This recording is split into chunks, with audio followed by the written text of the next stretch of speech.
好吧？美国 CSIS 点名了，说台湾长荣去买了大陆的船，17%多少都是大陆的船，但是其实很多国家那个船它便宜嘛，造得又快嘛，因为他的理由是不成理由的，他说因为呢，他一方面去跟大陆买船，一方面大陆的海军有可能会打台湾，如果这个理由成立那大陆也不用买波音的飞机啊，不用买波音的飞机啊，因为波音同时也做军用的。美国很多军民是他做民间也做军用，太多这样的公司了嘛，那干脆也跟大陆停止这个各种贸易往来嘛，对不对？大陆赚你的钱就发展军事了，说不要不有顺差不行，这都不成理由了。反正呢，就是美国主要是因为担心它的造船的那个速度太慢。其实美国不是造船速慢，美国什么都慢啊，因为他工人就不敬业嘛，他们要过好的生活，要享受嘛，要放假嘛，要工会嘛。那不是只有造船啊，也不是只有什么半导体啊，它每个行业都是这样子。他就要靠什么好莱坞啊，靠一些能够动脑筋的那些人在赚钱，那些是可以的。但你要靠到什么生产啊、制造啊，它基本上就是不行嘛，好吧？另外呢，大陆今年第10次了，叫做共军联合战备警巡而且20几次呢都越过中线了他现在根本就越中线家常便饭了那所以呢，这个主要是。我们有一个叫做立即战备操演，所以他就实行着战备警，几乎把台湾包围起来了。你仔细看看，几乎都把台湾包围起来了反正他就是平常就给你演习啊，我也没打你，我就演习啊，演习靠你越来越近了像俄罗斯打乌克兰开始也讲演习啊，到现在为止，俄罗斯打了3年都不说他是军事打仗，他就说什么特别军事行动，类似这样反正名称随便你想嘛。他现在最近1天2次对台湾实施这个战备警巡，所以呢，顾立雄说：“你看，你就是麻烦制造者嘛，就你天天跑来不是麻烦制造者吗？而且我们立即又启动战备操演了经防部金门大桥部署了50个兵力而且装甲车，说这个是要备战操演，怕老共假戏真做，演习突然变成真的进攻了而且呢，我们一个小汉光演习呢，在淡水河。”阻断老共从淡水河进来，为什么呢？因为怕老共进来以后，就是到总统府去斩首了，直取总统府。那另外呢，大陆最近也其实之前就有了，但最近呢特别这个广州说至少打造了5艘这种120公尺的驳船。换句话说，我们常常讲说岸边都是礁石啊，什么一大堆啊，什么岸边埋地雷啊，你过不来。它从120公尺很长啊，从这边兵就过来了。所以大家说哇，他这是不是准备登陆了？我们看一下，坦克要过来。M3富门桥车18号早上9点现身淡水河，带上阻绝设备，设下层层防护，严防共军长驱直入我中枢。往河里投放钢刺猬，看准的就是共军的突击艇。另外，爆炸用了汽油桶，对比2年前是强化版，配上浮动平台，爆破威力更提升。陆航的阿帕奇直升机一早也在淡水河上空试航道，海军海风大队的雷达车则奔赴前往战术位置，动起来。都是配合立即战备操演的第2天，目的是严防共军可能由训转战。早上6点多，沱江军舰被目击反抵苏澳港，他前1天可是紧盯着来扰共舰。监控中共054型飞弹护卫舰温州舰，我田单军舰监控中共海安舰，我班超军舰也紧盯着荆州舰。中共052D 型飞弹驱逐舰桂林舰则由我左营军舰严密监控，国军主动释出多则影片，因为3月17号中共再度执行联合战备警巡，也就是中共军机军舰同步挑战我24海里，今年才刚过2个多月就已经第10次，周一侦获59架次共击9艘共舰扰台，其中多架次无人机更是绕台，空军可谓贤者刻意释出 F16V 监控中共攻击2型无人机 P3C 监控中共无真实无人机的画面，要让对岸知道我方可没松懈。昨天比较特殊，只是说在上午举行一次之后呢，他的军舰其实抵近20海里没有离开，然后之后下午因为他们的这个空军有在进来，一再的证实他们就是整个台海和平稳定的这个麻烦的制造者嘛。配合共军可能假戏真做，我国军全力调整，加速强化集战力。老沈这样每天演习啊，搞这个搞那个，发展这个发展那个是为什么？不，我觉得你不要做对很多人没办法交代，对美国没有办法交代，对国人你没有办法交代，因为这个即使是50年、100年都不会发生的场景，你总不能每隔一段时间就要在台湾这个地方演一演给老百姓看。但是这个就是很烦呐，所以我赞成龙应台的建议啊，就是不只是要兵推啊，因为兵推的后面都是军火工业在付钱的，但是呢，和平之推合推，那军火工业就不付钱了。对，我们不要谈付钱，我们不要谈付钱。最近这个军工产业都股票大涨嘛。我们如果定期来一个合推，然后增加诺贝尔和平奖的数目，我觉得有很多大企业愿意捐钱。你知道吗？还有他们每次谈判要停火，下面都摆很多漂亮的花，乱来，摆什么花？都死人的，要摆一些双方死亡战士的军帽，上面沾满血迹，摆成一列啊！大家我们来谈判。你看稍微谈不同，就哒啦啦啦，啊就死掉那么多人，你看多残忍！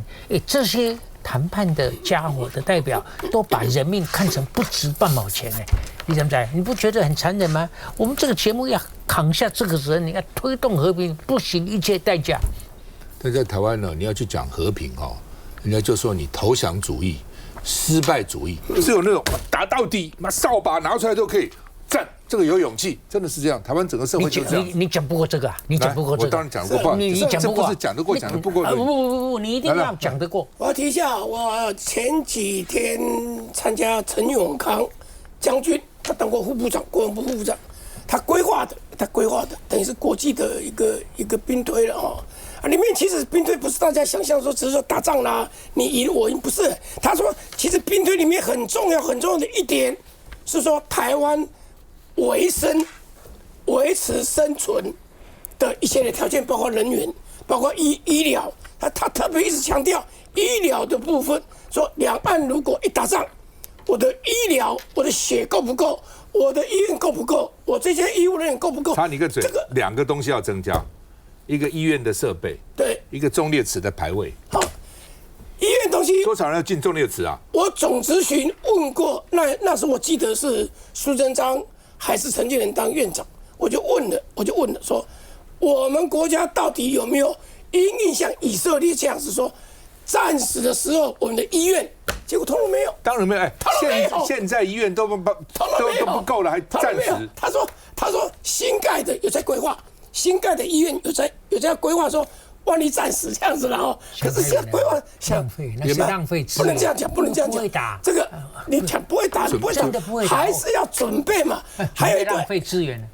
energy 的东西啊，你的天然气，我们这个平时就是7天到11天嘛，看是什么季节嘛。夏天7天了。对，那怎么样能够维持这个是非常重要。所以为什么最近美国开始又说人家说美国做生意啦，所以呢可能要卖能源给这个卖核能的设备给台湾，台湾要买单。其实美国的这一招有一部分是国安的问题，就觉得说，如果两岸真的打起来的话，那这里面来讲的话 ，nuclear power 就是核能的部分，可以让你的电源、让你的 energy 基本上是比较稳定的，这是非常重要的东西。第三点我要提到的是，最近也有一些的这个选民跟我反映了，他说，那个说要这个我的孙子要变2年，是不是？他在关心这个事情啊，因为老美要求我们2年了。虽然是国防部长暂时还没有，对不对？但是各位知道，这官员常常讲谎话的，是不是？所以他这里面来讲，这个美国压力一来，而且这个我们的国防预算占 GDP 3%，现在3%要迈向5%，5%是什么概念？俄罗斯就是5%，其他国家其实欧盟都差不多2%都不到，这个2%左右，这个，所以现在来讲就变成说军费要增加，然后义务役支援义务役的期限要延长，然后问题就最大大家一直思考的问题是，当老共来演习的时候，我们的官员都说这样多少弄，然后都是嘴巴讲得很好听的，可是每次演习你就发现到我们就被限缩一次，每次就被限缩一次，台湾就逐渐的被它内海化，这是一个最糟糕，也是我们最不愿意看到的地方。它不止兵役，现在可能从1年变2年，女性都要来当兵，因为它不够了，现在少子化。去年龙年以为会生比较多，也没有还更少才13万多最多是台湾1年生42万现在是13万呢，你看差多少？哦，这少子化问题不是只是一般的生产啊，社会的这个服务业，当兵也少了嘛，那怎么办呢？休息再回来。到垃圾。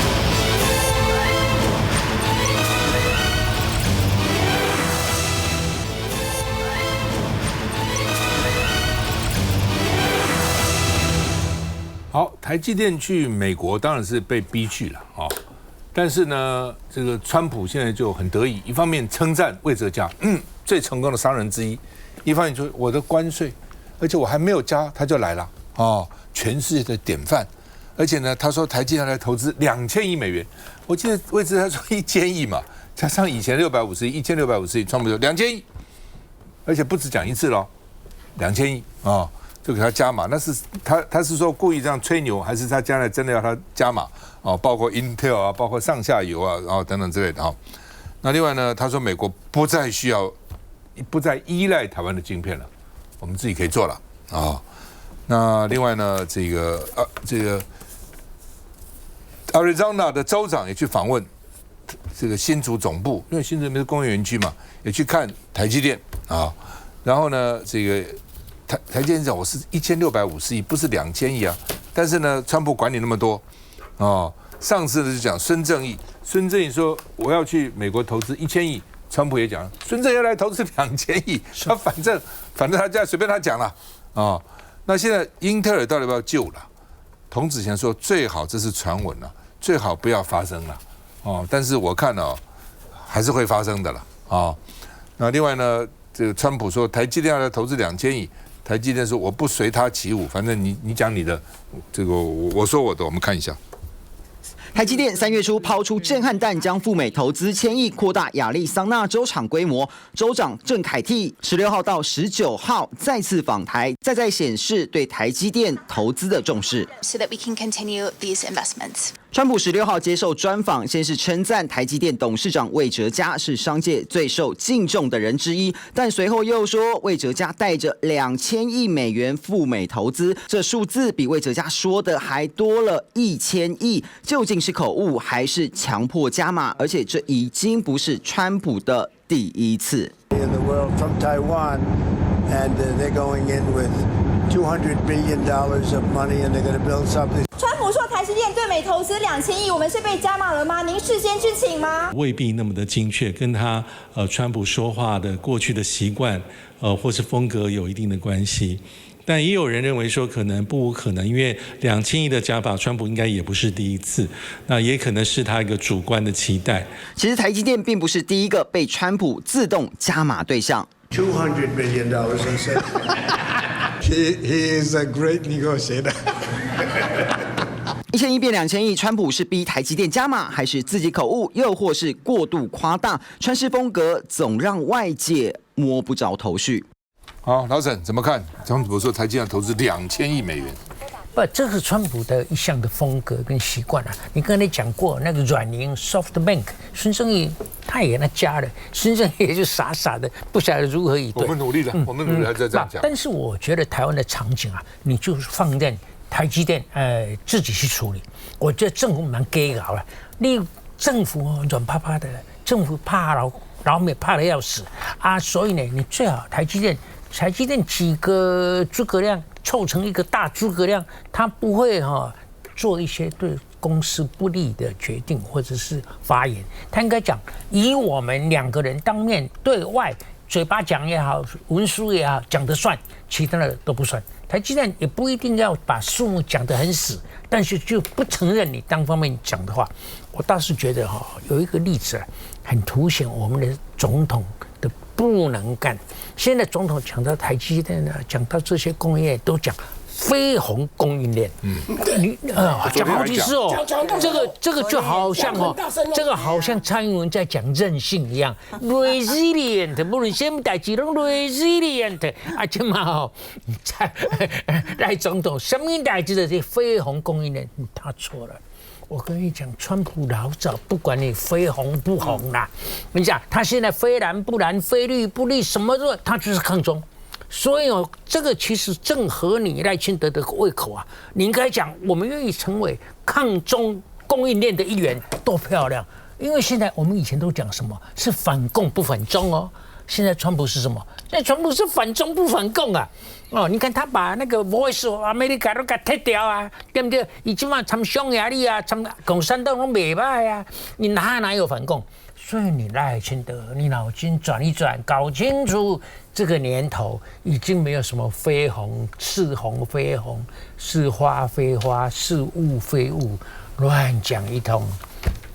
川普更爱的不是抗中供应链，爱美亲美供应链，就抱着美国大腿供应给你啊！对啊，王慧。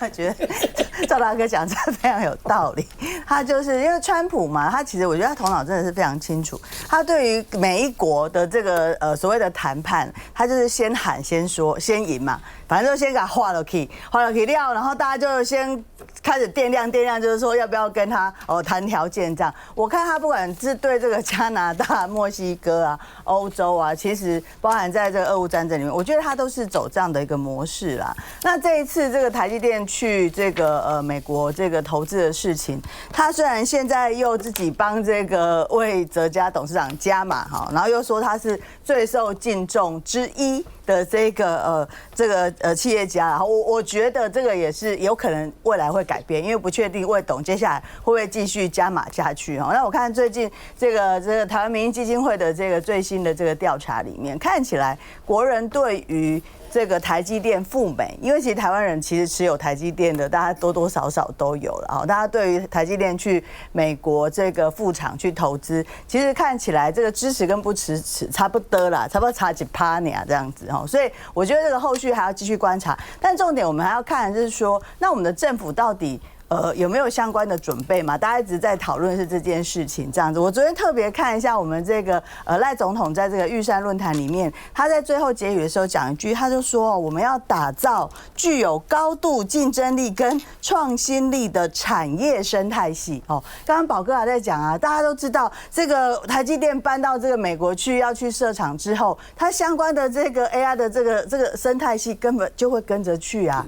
那没关系嘛，那个童子贤董事长也一直在想说，那你至少让我们知道，你全部不是赌在这边，那有没有其他生态系？有没有其他的产业生态系？这个大概是我们比较关心的了。是吧，兄？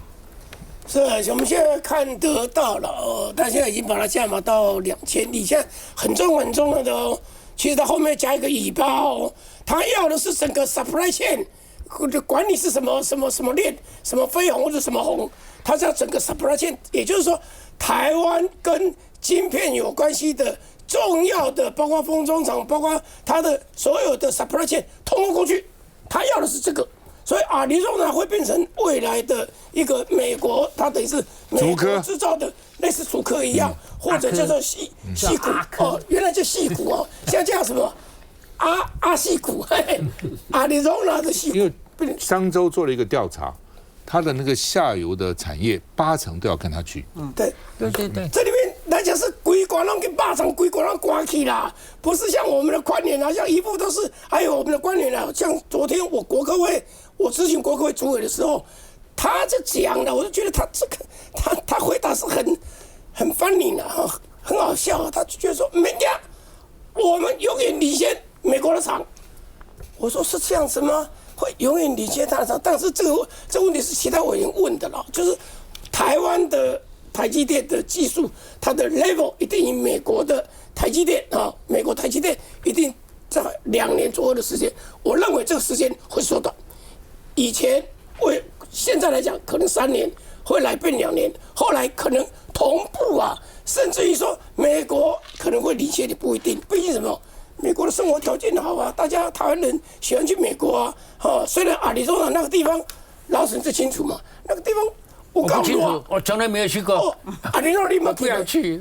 我够热的我去过。我也去过，热的要命，有够热的沙漠地点。可是这个适合风湿性关节炎的老人。对，老人喜欢去了。你要佩服老美，就是说这么一大片的沙漠，他有办法建起来。其实老美对这个沙漠里面的建成是有他的一套的。加州也是如此啊，加州很多地方都沙漠啊，德州也都沙漠啊，还有他的内华达。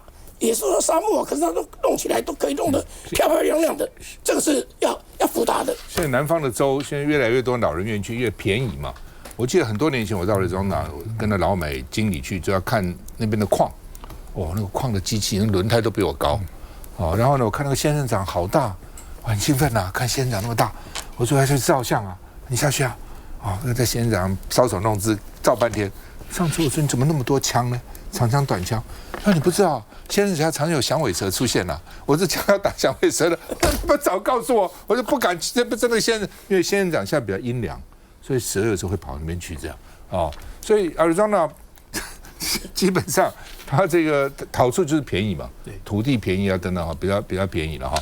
那但是水是有个问题了哦，但是呢，他们要从那个拉一条水道过来了，因为它是沙漠嘛，加州水都不够了，Arizona水更不够嘛，它整个是沙漠嘛，但它会拉水进来。近年来受不了加州生活费用高的。都往2个州跑，一个是 Texas， 一个是 Florida。啊，你晓得他们为什么便宜？你知道？因为他们马马虎虎，没有什么规矩啦。比如说你盖一个房子，在 California 如果有100条规矩，在 Texas 只有几条，所以轻轻踩那个起来1/3的成本，那就起死啊！你是吗？就是这样。所以民主党的 liberal 这一边所造成的恶果，让很多人活不下去啊，就往南部跑。还有税也比较低了，南部的州。休息一下再回来。